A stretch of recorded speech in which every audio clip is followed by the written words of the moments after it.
again. Question. What are we gonna send you the homework, the email? I'm sorry? We have to send the homework to your email. Well, how else would I receive it, hon? If you don't email it to me, how am I going to receive it? Of course you have to email it. Okay, okay, okay. I just wanted to make sure. Okay, thank you. Yeah, I otherwise, have a how would I question. receive it? Okay, so I have a let's, question. this is the last question, okay, because we have to get to work. Yes. So like you say that our first exam is 15%, but I see in the syllabus that it's 20% of our grade. So why is it so? I just made a mistake. So it's 20, 30, and 50. It doesn't make any difference. It's a small portion of your grade. So we'll go with what's in the syllabus because that's in writing. And if I misled you by saying 15, I do apologize. So 20, 30, and 50, that's fine. The whole point is that half of your grade is going to be your final exam. And the more important point is your entire grade is going to be based on your 3 exams. So you want to be studying all semester long. You don't want to wait. If you wait and cram for my exams, you will end up at the bottom of your class and you will end up with a D or an F. So you don't want to do that. It's our first exam. Okay, let's get to work. So in the first class, I pointed out to you really fast that your Economics 101 course will be a great big help to you, and that it's really important among all kinds of things not to commit errors of logic, but to make sure that deep down in your soul, you truly understand Say's law, the mechanics of supply and demand, the circular flow diagram, and a production possibility curve. All stuff you covered in Economics 101. Now, you will see today just how important Say's law is to what we do, especially as we talk about an interconnected world. We pointed out that these diagrams can be really helpful because they tell you just how important the interconnectedness among the different sectors can be in a world where everything is about trade-offs and there are winners and losers. And it can very well be that someone who's a winner on something can also be a loser on the same thing. And I pointed out that if you want to borrow money to buy a house, low interest rates really help you. But you may also be a saver, in which case maybe if you put your money in a bank, you want high interest rates. So it could very well be that the low interest rates help you with the left hand and hurt you with the right hand. And we have to think of that because we need to think about the consequences of what occurs in economics. Some of which is exogenous, meaning it's a shock that came from the outside, like the coronavirus. Or it could be endogenous, meaning just things that are happening from the normal functioning of an economy, like supply and demand for oil changing over time as we move toward, say, more electric vehicles. So we look at these things very carefully and we try to measure these. We realize that every policy move has consequences that we can anticipate, and that's fine. But there are also consequences that we don't anticipate, and we have to be very careful about that. And so when we think about our decision tree and say there are 10 possible things that can happen, we better be sure that there's not an 11th one out there, and there probably is. There's always going to be something unintended and unanticipated that happens. And so when we think about policy, we think about it in that kind of a context. We talked about the circular flow diagram, which I won't go through here, which you've already seen, but the key to it is the interconnectedness. But the second key is to understand that there are 2 flows. There's the real economy, the flow of goods and services, and the flows of incomes and spending and revenues and profits. But then there's that second flow. There are the financial flows. It's almost as though you have 2 systems, an economic system with one set of flows and a financial system with another set of flows. And if you don't get that, there's no way to understand what happened in 2008 when the economy crashed and we had the great financial crisis, a crisis of 2 different systems, an economic system and a financial system, all depicted in a circular flow diagram, which makes it such a rich diagram. Let's skip this one for a moment so we can go. Okay, so what we're all about is trying to think about economic growth. We want economic growth because economic growth means there's more income, yes, but it also means that there's more output, yes, and that's that whole Say's law concept, that the act of producing an output generates a sufficient income to buy up the output. So when you produce something, you create incomes. When you create incomes, you then create spending, and the spending then goes back to the producers again, those who made something, and you get this circle. And that's why GDP is the national income and product accounts, because the incomes that come from producing something should be sufficient to buy up all of the product or the output that's generated, which means they're equal to each other.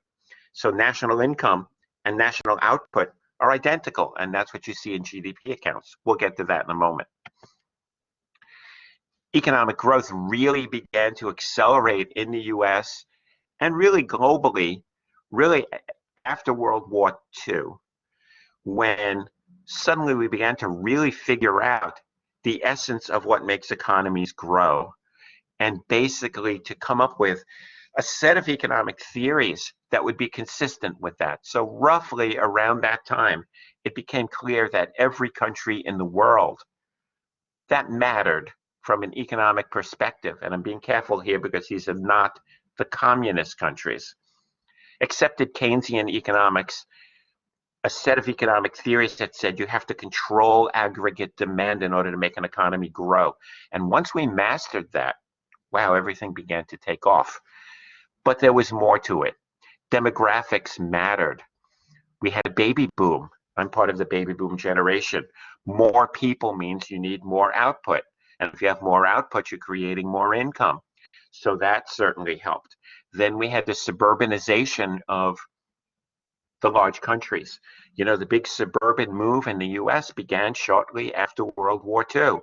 But when you start to go to places where people weren't living, you have to build highways, and you have to build shopping centers and sewage lines and telephone lines and places of worship and stores and all that stuff had to be built.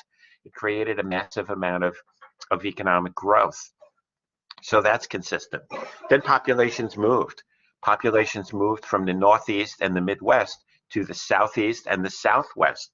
So you had the massive expansion of California, but also the massive expansion of Georgia and Florida. And then came another wave where you started to see people moving to Nevada and Arizona and other places like that. All of this means you have to start building again. Highways and schools and places of worship and shopping centers and sewage lines and airports all had to be built.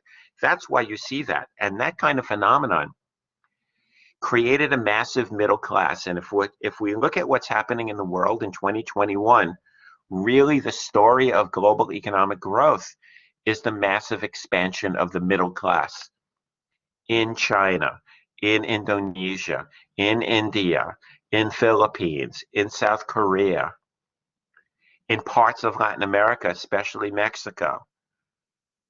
It's that massive expansion of the middle class that really accounts for why economic growth in the modern world has really, really accelerated. We talked about growth rates, and I got this one for you because it's crummy here, even though it's not, excuse me, it's not crummy on Blackboard where I presented for you. Give me one moment, please.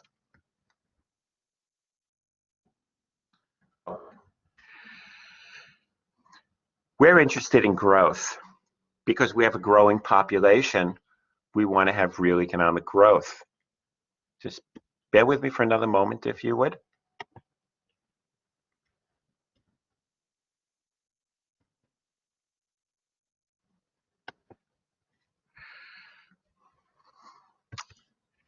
Try to figure out why this is doing what it's doing. Okay. We're all about growth, and we have to because the population gets bigger. But we have to because people, as they mature and as their standard of living rises, they want more and more. You know, one of the things that's happened, one of the reasons why we have climate change is that as the middle class has grown around the world, we wanted more automobiles. We want more electric power generation to run things like your computer or for you to charge your phone. You need electric power generation, which is the single biggest polluter of the air, the single biggest user of water, and why we have droughts in so many places and water shortages is agriculture. Well, as people become more wealthy, they want to eat more protein. And when you eat more protein, you probably have an expansion of herds, of hogs, of cattle, of chickens, and the like. And they are enormous users of water, but they also pollute the air. They create a massive amount of methane gas. All of this says, as we grow, we demand more. And as we demand more, sure, the economy grows, but there are side effects to that, like pollution, and then pollution abatement becomes something that actually makes an economy grow for a while, which is the irony of that. It's sort of thinking about someone getting in a traffic accident and saying, yeah, you know what that does? It creates a job for people who arrive in the ambulance, for people who make ambulances, for people who work in hospitals, for those who create who produce bandages. Look at all the things that happen just because of traffic accidents, not to mention the services that you get in the hospital. You know, it could be thousands and thousands of dollars for each day that you spend in the hospital. 2 years ago, I went to the emergency room here in Manhattan, and I was there for 1 day, and the bill was $17,000. And you know what they did for me? Pretty much nothing. I was there, and I sat on a gurney all day long, and I took a couple of tests, and when the bill came, it was $17,000. How it works. Okay, so these are formulas for how to measure. Now, this is called a heat map, ladies and gentlemen, and what I'd like you to take out of this is not necessarily the colors, which you would find interesting, I hope, and that is that, you know, red being bad, green being good, dark green being the best, but a sense of some of the data that a really good macroeconomist would be looking at. And you'll notice at the top, it says the US output gap, which is an interesting choice because it says, okay, what could we potentially be producing? Are we producing more than that potential? Remember potential? Production possibility curve? Potential, possibility. So we look at what we think is a sustainable, possible amount of growth, and we measure. Are we exceeding it, doing better than we thought we could do by our estimation, or are we underperforming? But you look at this list and you see things like manufacturing, services, inventory, small business lending, commercial real estate, housing, consumer spending. The key here is to understand that in macroeconomics, you have to look at a lot of data, a lot of it. And you draw your conclusions based on the data. You don't start with a conclusion and see if you could back it up with data. That's called data mining, and we don't do that. At least not the good economists don't do that.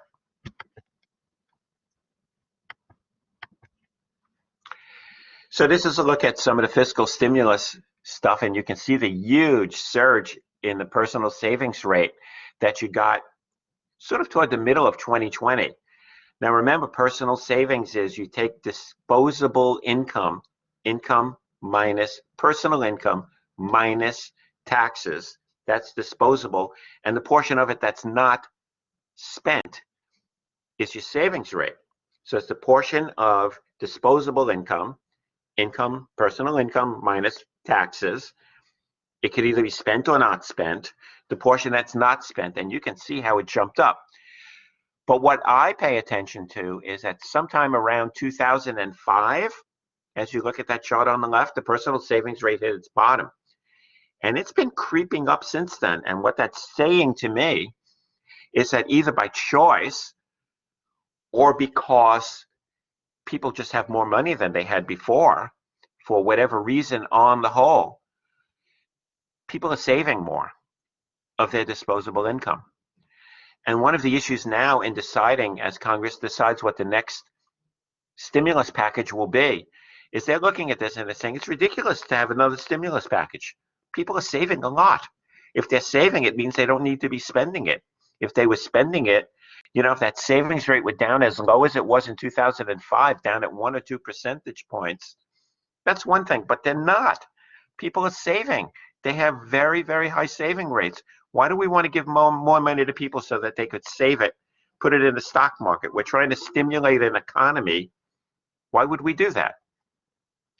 The only answer that makes any sense is that, yeah, in the aggregate, that's true, but that's not true of every household. Low-income people are not in a position to be saving more. In fact, low-income people are finding themselves in a position where they are dis-saving. Whatever money they had in the bank, they're exhausting it. And now they're facing a world with nothing in the bank and very low amounts of personal disposable income, and they're stuck. So the question then becomes, do you look at it in the aggregate? Because in the aggregate, you cannot validate giving people another $1,400. But the aggregate is one thing and individual groups are another. So you have to then ask, can you target that money effectively to the people who really need it, whose personal savings rate might be negative, meaning they're dis-saving. They're not only not saving now, they're taking their savings and exhausting it. This is sort of the policy dilemma that we're in right now in February. When we look at really big numbers, what we do is we put it on a ratio scale. Well, since everyone in this class graduated high school and you all took high school math, let me put it in high school math terms. You take the numbers and you express them as logarithms. Because when you express numbers as logarithms, you are on a ratio scale. So what does that mean? If you have a set of axes, you know, the L-shaped set of axes, a vertical axis, sometimes called the y-axis, horizontal axis, sometimes called an x-axis, go to that vertical axis. And normally when you're plotting something, you'll see something like 1, 2, 3, 4, 5, 6, or 100, 200, 300, 400, 500, like that. That would be a standard set of axes. But when you put something in logarithmic terms, instead of being something like 1, 2, 3, 4, 5, maybe you have numbers doubling each time. So the numbers would go 1, 2, 4, 8, 16, 32, 64, 128. Now what that does is take very, very large numbers, and what it allows you to do is convert them such that you could see whether or not the growth rate is changing. So if you're on a ratio scale and the plot of the numbers is absolutely a straight line, it means it's a constant growth rate. But if you see on a ratio scale or in log terms, like I just said, that the curve is going up and now it's increasing at an increasing rate, you know the growth rates are increasing. So that's why we do that, and it's especially useful with very, very large numbers. I mean, who wants to have on a regular scale, you know, a GDP of $20 trillion? It's very hard to work with numbers like that. So the next several slides talk about the GDP, the population, and it looks at them all in terms of ratio scales and the like. But one of the things that you pull out of it is, if you look at the top line here, it says total GDP. With the exception of the Great Depression period of the 1930s, look how straight that line is. What that's telling you is, we generally, for population, for GDP, we generally grow at a fairly consistent rate. Nominal GDP, meaning not corrected for inflation, in this country grows at around the 3.5% rate pretty much year in and year out. Real GDP plus inflation, total around 3.5. Now you'll notice in the later years, the numbers furthest, the part furthest to the right, kind of flattens out a little because we haven't had any inflation and GDP has not been, real GDP hasn't been growing very fast. So it flattens out a little. But that said, look at the consistency here. So when you're on a ratio scale, meaning when you're in logarithms and you see a really pretty much a straight line like that, that means the growth rates have been pretty constant. That's how you interpret that.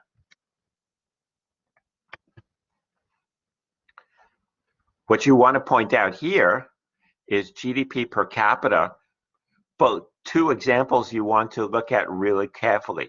The United States in blue, very constant. But then you go post-World War II China at the very bottom and just look at how the growth rates are anything but constant. That is not a straight line. That is a huge acceleration that you got sometime around the Korean War and the aftermath around 1950. China's been growing faster than everybody else. Everybody knows that. But then you look at some of these countries like Argentina and look at how inconsistent the growth is. From the 1960s onward, it's kind of choppy. The growth rates were actually negative during several periods there. Instead of being straight line up, you look at Argentina, and it's a very troubled situation. Indeed, if you wanted to look at what was the largest economy, not per capita, not per person, in the Western Hemisphere at the turn to the 20th century, in other words, 120 years ago, Argentina actually had a bigger economy than the United States, which is really quite remarkable.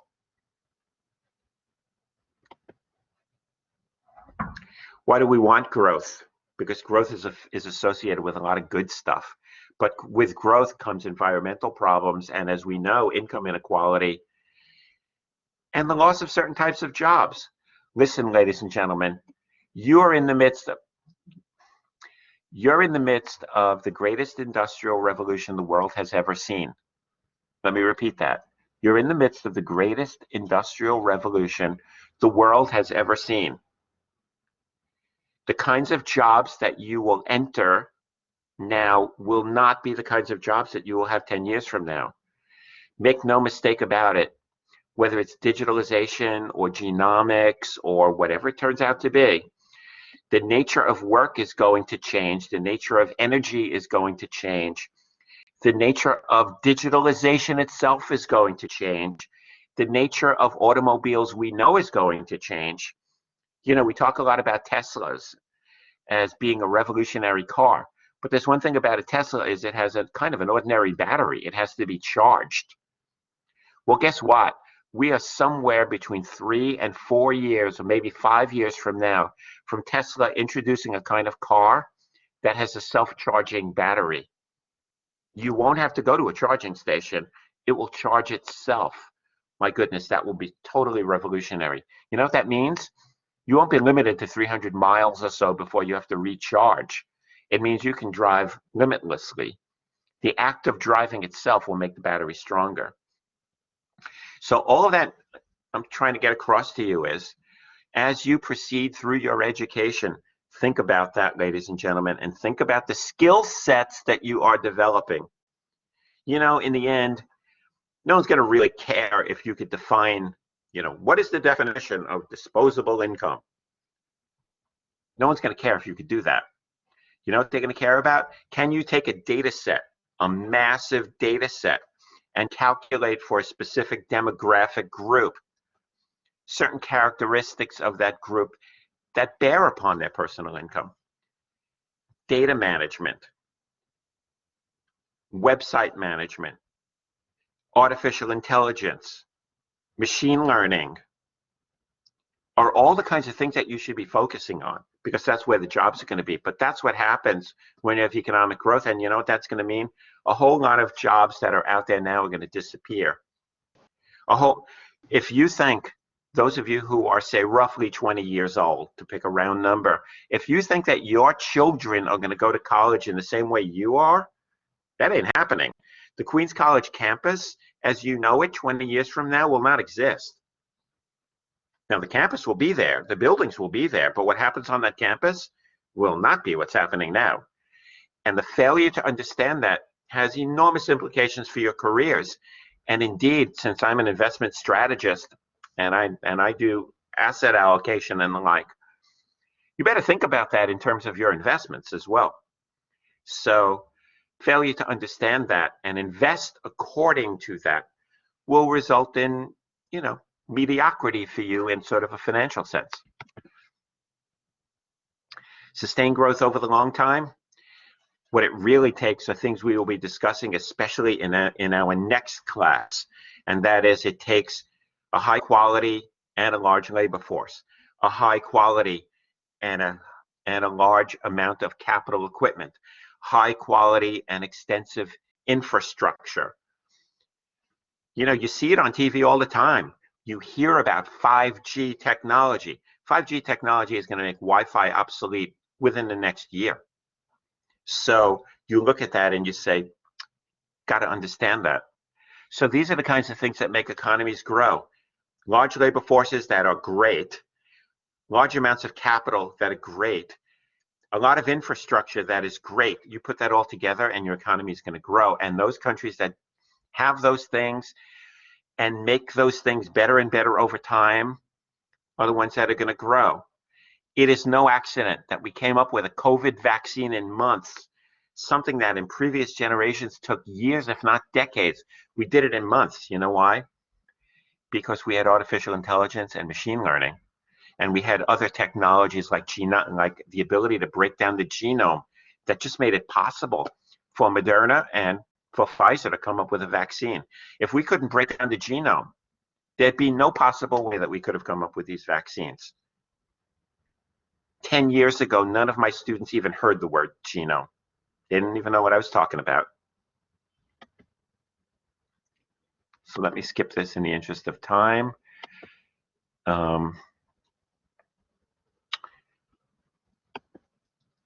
These are all empirical facts, so there's nothing here really for me to explain.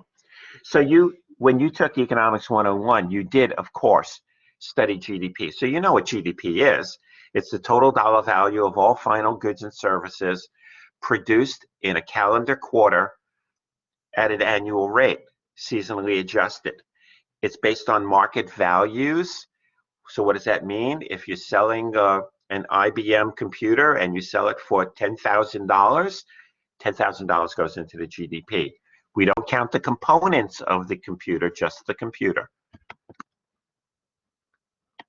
So again, these are empirical.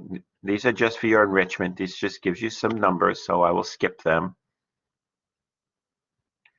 What I want you to keep in mind is that when the GDP numbers come out, they come out in the national income and product accounts, meaning national income must equal national product, or the value of the goods and services that we produce. It's a truism, again, because of the application of Say's law. So let me tell you, you know you're going to see Say's law in your exam. I mean, just, you know it's there. I've emphasized it like 10 times already. You're going to see Say's law. You're going to see the definition of GDP. What's important here, especially in February of 2021, is what is not included in GDP, ladies and gentlemen. Not included. Government transfer payments. One of the reasons why the national savings rate has spiked is that we have had a large amount of transfer payments. What's a transfer payment? To review that for a second. It's a payment to you for which you don't have to give back anything in return.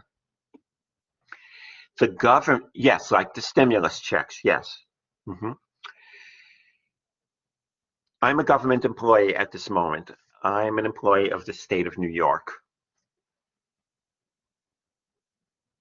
My services as an hourly employee, which is what I am, I'm an hourly employee. I don't get a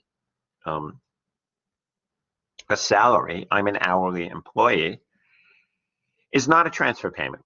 I'm giving the government my time through you, through this PowerPoint presentation, and the government gives me an hourly fee. That is not a transfer payment. But if somebody put in the chat, well, what about the stimulus checks? $600, or maybe another $1,400 that might be coming your way. Yes, that's a transfer payment. Yes, unemployment insurance. Yes, payments for Medicare and Medicaid. Those are transfer payments. Social Security, transfer payment.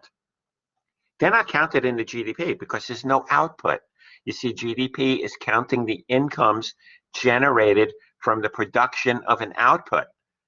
When you got your stimulus check, or your family did, there was no output. The government just sent you money. Now, you did end up spending some of it, maybe all of it, and not spending a part of it, and it became part of your savings, but that's not relevant. What's relevant is that it was a sum of money that you got for which you didn't have to give back the government anything in return. And so we don't count that in GDP because GDP is counting incomes that came from the act of production. Again, Say's law. So something for you to be aware of, that we cannot make the GDP grow directly by creating transfer payments. Now, when someone takes the transfer payments and then goes to the supermarket and buys something, yeah, that spending gets counted in the GDP, but the transfer payment itself does not. But we also know, just to emphasize one more point, that economic growth does affect environmental conditions. You know, when we look at countries like China, India, that have massive, massive pollution problems. Chinese rivers are very polluted, the Yangtze River. But the rivers in India are also very polluted, as is the air. Or you go to Mexico City with a valley, and Mexico City has probably the most polluted air in the world. But that's because the city's been growing. It has a large population. It does now have an industrial mix. The automobiles that are purchased tend to be a little bit older, and some of them are still using, grades of gasoline that have a high amount of sulfur, which is really what happens with Mexican gasoline, and it pollutes the environment. But if people weren't doing better, they wouldn't have so many cars, and if they didn't have so many cars, they wouldn't be polluting as much. All of these things, when you look at them, matter, and it's things that we will be paying attention to, especially as the semester continues.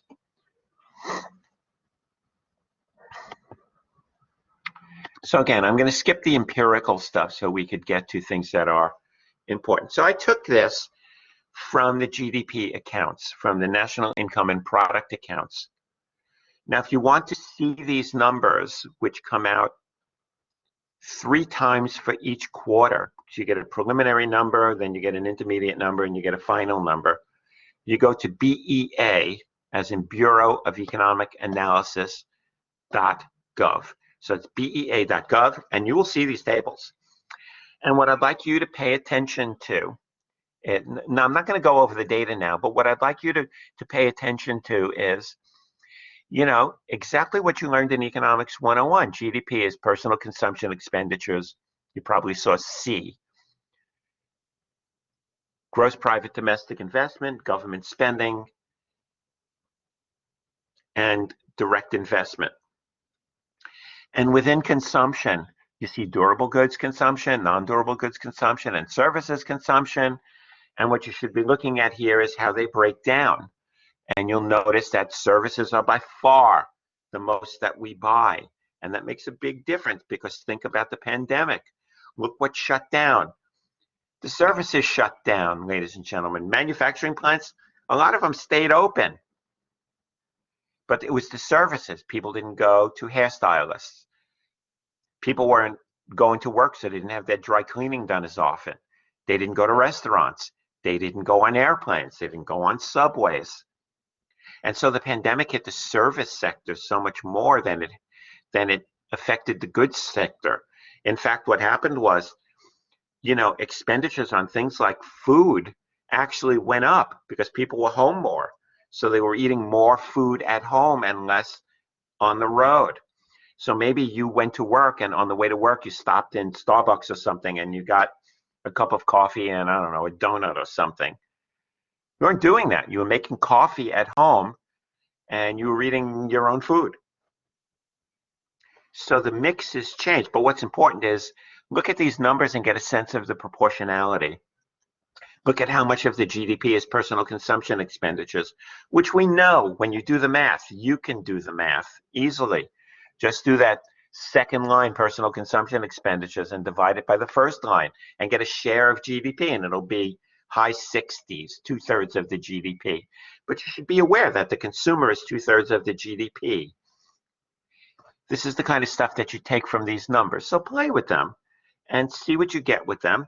And what should come out of it is, you should get a sense of how much of the GDP is PCE, how much of it is government spending, how much is investment, and how much is net exports, which will always be a negative number because we export less than we import. Just get a sense of the proportionality of it, okay? And here you get a sense of it by a diagram, which is a cumulative diagram. Notice the big dip in consumption expenditures that took place around World War II. Well, of course, because government purchases took a bigger share, that pink portion.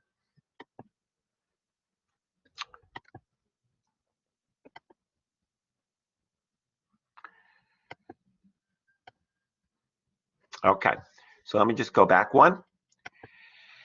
Now, as the semester proceeds, we're going to actually spend entire weeks on each of these different sectors of the GDP. So what we're going to do now is really just very introductory, because we will have entire weeks where we discuss personal consumption expenditures. There are a couple of things you want to take out of it. As I pointed out, PCE is somewhere around 2/3, I don't know, 70-ish% of the GDP. Very important. But what's also important is, what do we think about for personal consumption expenditures on goods? You know, the smallest portion of what we buy are durable goods. Cars, furniture, washing machines, carpets, beds. It's the smallest portion, but you know what? In terms of its sensitivity to the economic cycle, it is greater than really anything else that we buy. I mean, compare for a minute the impact on the economy from a drop in the sale of automobiles compared to a drop in the sale of, say, breakfast cereal. You know, a box of cornflakes is what? A cardboard box, a wax paper bag, some corn, maybe some salt, some preservatives, and that's it, and some processing. If you don't buy cornflakes, it has a really small impact on the economy. What happens if you don't buy a car? Think about what's involved in a car: glass, plastic, electronics, rubber, the seats, the sound system, the speakers, and on and on and on, all those chemicals. So what tends to happen is that personal consumption expenditures on durables, we say, is cyclically sensitive, meaning when the economy stinks, sales of durable goods stink even more. And it flips around. When you get less expenditures on durable goods, let's say a little bit like this, the GDP falls by a lot. So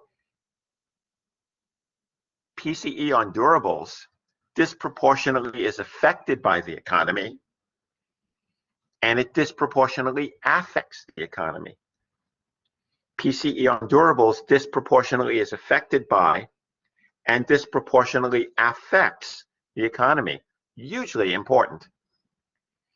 But as we're finding out, as the economy is evolving over time, more and more and more of what we buy are services.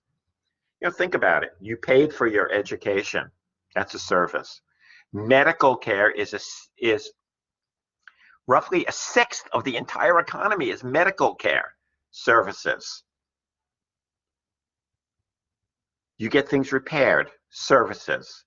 You get personal things done for you, like child care or hair cutting or dry cleaning services.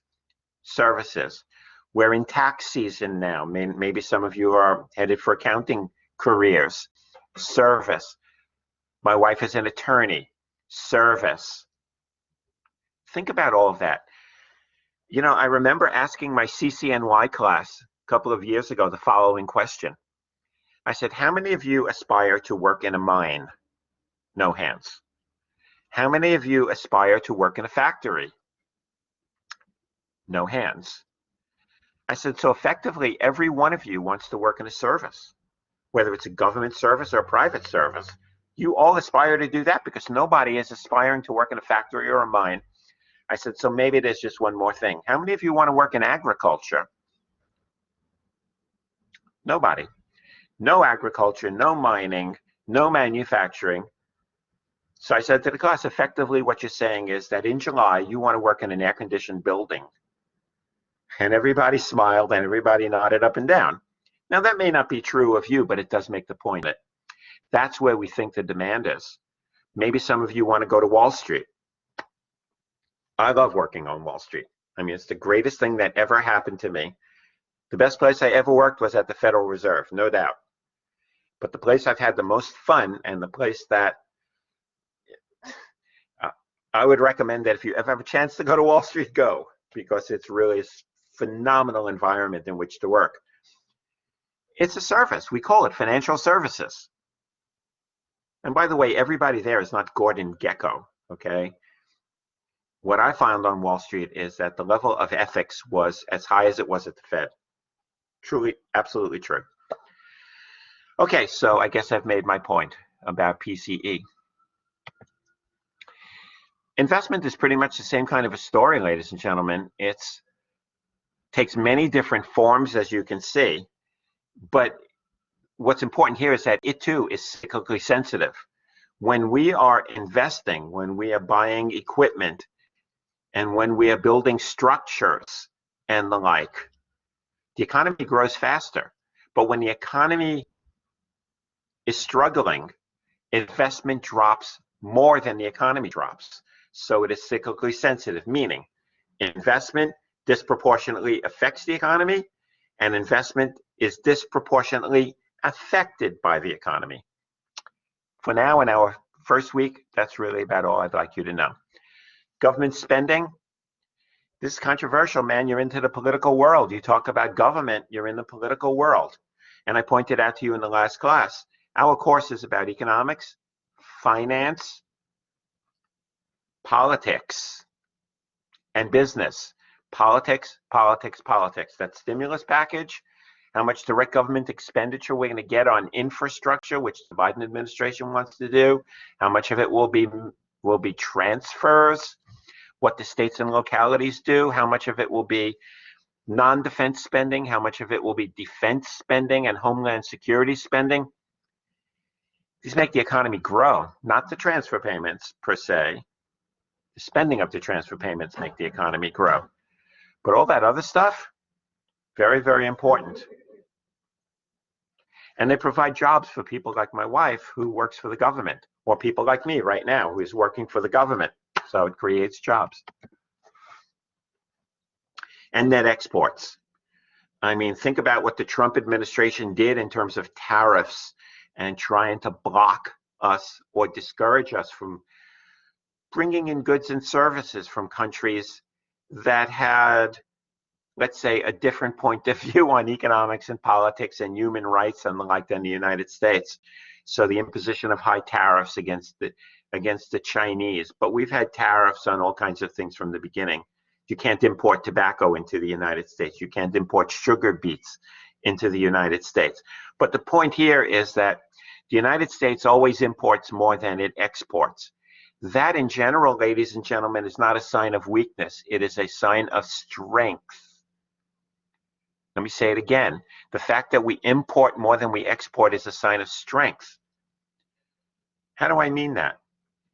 If things are going better for you, if you've got more money in your account or in your pocket or your wallet, you're going to buy more things. And then chances are the things you're going to buy are going to be foreign.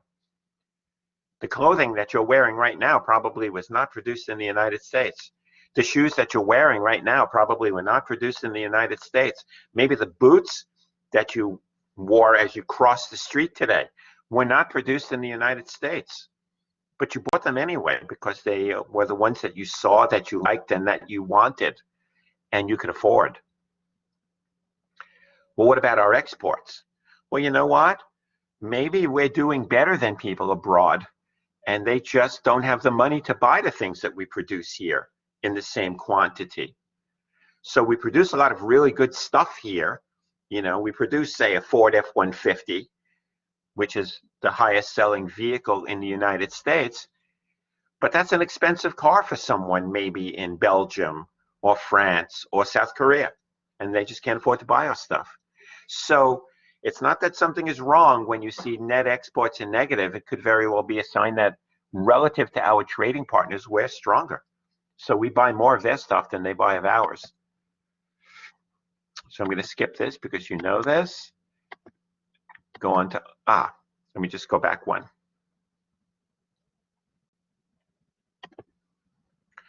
One of the things that we watch really carefully that you could extract from the GDP numbers BEA.gov, go onto the website and pull down the national income and product accounts, is the share of GDP that's going to labor. And when you look at this particular chart, it's really quite stunning to see that over the course of, say, roughly my lifetime, the share of income going to labor has been shrinking, which means more and more of income has been going to capital. And that's why wealth tends to grow faster than income does, because wealth accumulates over time. And when you take the GDP, the fact is we've added jobs at a faster rate than we have expanded wages over time. So the share of GDP going to labor has actually been falling. What that's also saying is that the share of GDP going to profits has gone up. You would almost know that implicitly by the fact that almost every day the stock indexes keep hitting record highs. If there were no profits, you couldn't be seeing stock prices rising over the course of decades. But the fact that we've become more profitable means that the things upon which businesses spend as a share of their income has fallen. So profits have gone up. And ladies and gentlemen, that is part of the reason why people are, as somebody just pointed out, investing more. They're investing more because there's more profit out there. And when there's more profit out there, price earnings ratios become more favorable. Profit is measured in earnings. When you increase, you have P over E. The denominator is E. When you grow the E faster than you grow the P, the fraction falls and it becomes really attractive. A lower price earnings ratio is attractive. It means that the amount you have to spend to get $1 worth of return is lower. So we look at PE ratios, but part of the reason why that's true is because labor share of GDP has been going down. Now, that's not really a favorable thing for most workers. Most workers would want to see the opposite. They'd like to see businesses turning around and saying, hey, you're making all this profit, you should be expanding it for me. You know, you have Jeff Bezos, who just announced he's leaving Amazon. He has $174 billion as the CEO of that firm. Well, he didn't get it from his paycheck. He didn't get it because that's what Amazon paid him. He got it because he owned all of that stock, and that stock went through the roof. But the fact of the matter is, Amazon has chosen to give him stock. Amazon has chosen to give him a multi-million-dollar paycheck, and the Amazon workers are not benefiting from that. Now, we see at the margin cases where labor is standing up to this. When you look at the collective bargaining agreement, say in every one of the major sports, soccer, hockey, football, basketball, baseball, you look at that, they're setting in those collective bargaining agreements the share of the revenue going to the team that will be going to the players. And that's why their wages, their salaries are so high. That's why you're paying Stephen Curry over $50 million a year to play basketball. Kyrie Irving on the Brooklyn Nets earns $464,000 per game. Per game. Well, that's because the share of revenue going to the Brooklyn Nets was set in a collective bargaining agreement such that the share going to labor didn't fall and was in fact increased. So there you go. Yeah, Messi makes a lot of money, doesn't he? He's really good.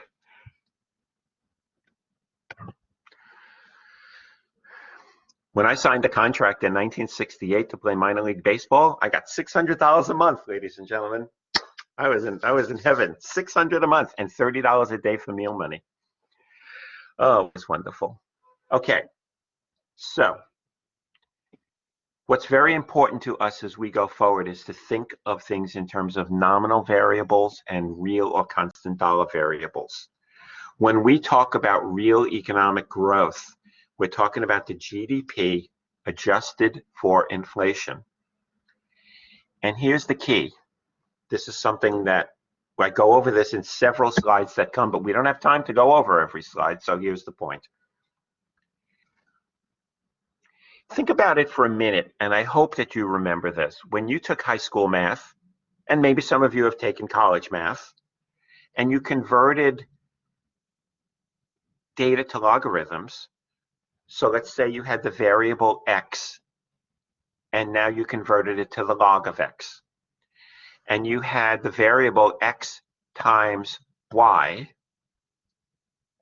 And if I said to you, what is the logarithm of x times y? Remember, we're putting it on that ratio scale, where a straight line means a constant growth rate.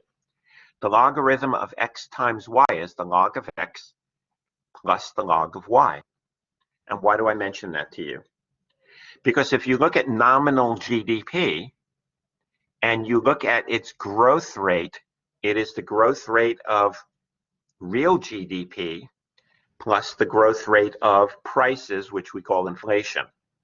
So the log of nominal GDP is the log of real GDP plus the log of inflation. Notice there's a plus sign. So if you take the growth rate of real GDP and add it to the growth rate of inflation, of the price index, you get the growth rate of current dollar or nominal GDP. And if you don't understand that, again, go to bea.gov, take a look at the data, and you can see, just add them up, and it'll be right there for you. Okay?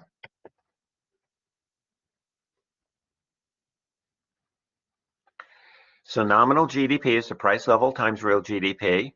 So the log of nominal GDP equals the log of the price level plus the log of real GDP, which are the growth rates. Pretty simple.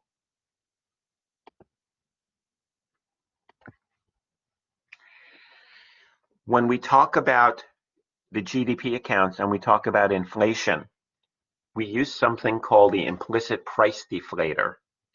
That is the measure of prices captured by the GDP. In other words, it is the measure of prices of every single good and service produced in the economy. That is legal, obviously. I mean, if we have a factory at which we're making, drugs, illicit drugs, that's not counted.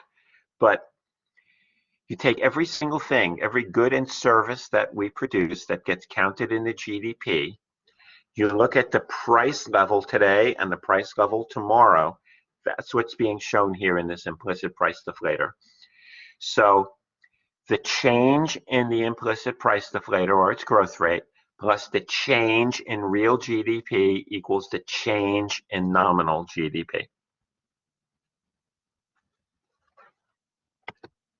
I guess you should know this already. This was what you do in your first economics class. Getting toward the end. Chain weighting.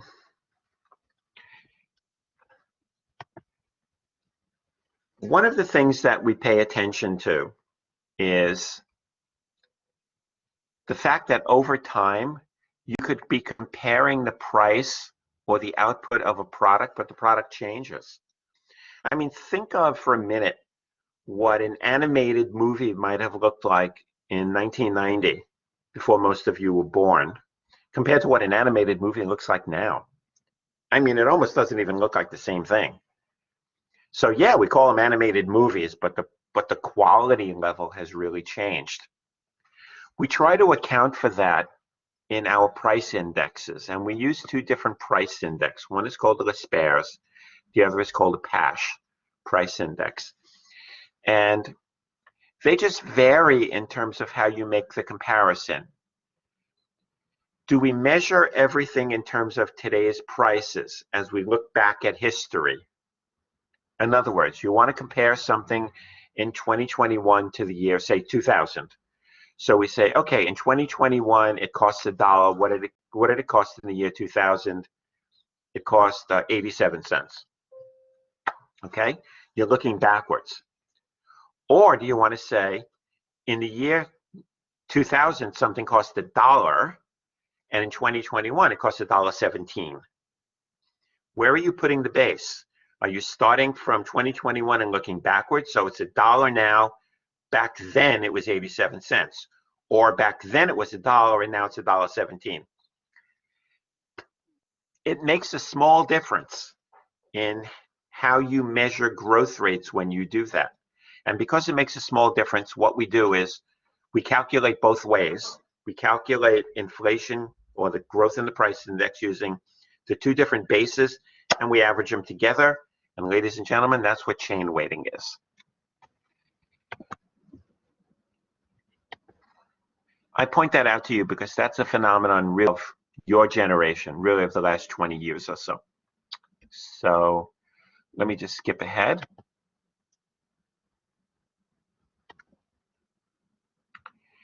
This is another one that is really, really cool. Many of you know this as the rule of 72. In your textbook, he calls it the rule of 70. It really doesn't matter much. It's just an approximation. So let's use 70 because he does. And effectively, this is what it says. Take all the factors that multiply to 70. 10 times 7, for example. Okay? 14 times 5. Take those factors, and that'll give you a sense of when the value of something will double. So let's use easy numbers, 10 and 7. So if you could get an investment that pays you 7% per year, the value of that investment will double in 10 years. 7 times 10. Think about that. Really makes a big difference. If you had a 14% investment, your money's going to double in 5 years, and it'll double again in another 5 years, which means you'll be up 4 times. That's an easy way of thinking about the importance of sometimes of just small changes in a growth rate. You know, some of you, maybe all of you, I don't know, at some point will be looking to take out a mortgage, maybe buy a nice house, maybe in the suburbs or in Queens or Staten Island or the Bronx. It doesn't really matter. For many years, I owned a house in Queens. Let me tell you something. A 7% mortgage is a lot cheaper than an 8% mortgage. A lot. Because think about it. The amount of money that you owe if you had never made a payment, if you have a 7% mortgage, will double in 10 years. But if you have an 8% mortgage, it doubles much quicker. So we look at this, and it gives you a really good sense of what it takes for something to grow. The example I gave in the class on Monday was the difference between 1% growth and 2% growth. You know, if you have 1% growth, your money doubles in 70 years. If you have 2% growth, your money doubles in 35 years. Now, those sound like a lot of years, but think about it. That's a big difference between 70 years and 35 years. It's a huge difference. So it's something for you to be aware of. Sometimes just a 1 percentage point change could mean everything. So if our economy historically has been growing at 3.5%, and then all of a sudden we start growing at 2%, yeah, we're still growing, but that 1.5%, 20, 30, 40 years from now is going to have a big difference on the standard of living in the United States. Same thing with China. China historically has been growing on average over the last 40 years, somewhere in the area of, I'll pick a round number, 7.5% growth. Let's pick an easy number, 7% growth. It means their economy doubled every 10 years. Now, if that number drops to 5, that's still by historical standards great, but instead of doubling every 5 years, you're now doubling every, I forgot the numbers I'm using, every, I don't know, 10 years or something. It makes a big difference. So you should be aware of that. The rule of 70 or the rule of 72 is really important. I think we're at the end. I don't think there's anything more that we want to do that we haven't done before.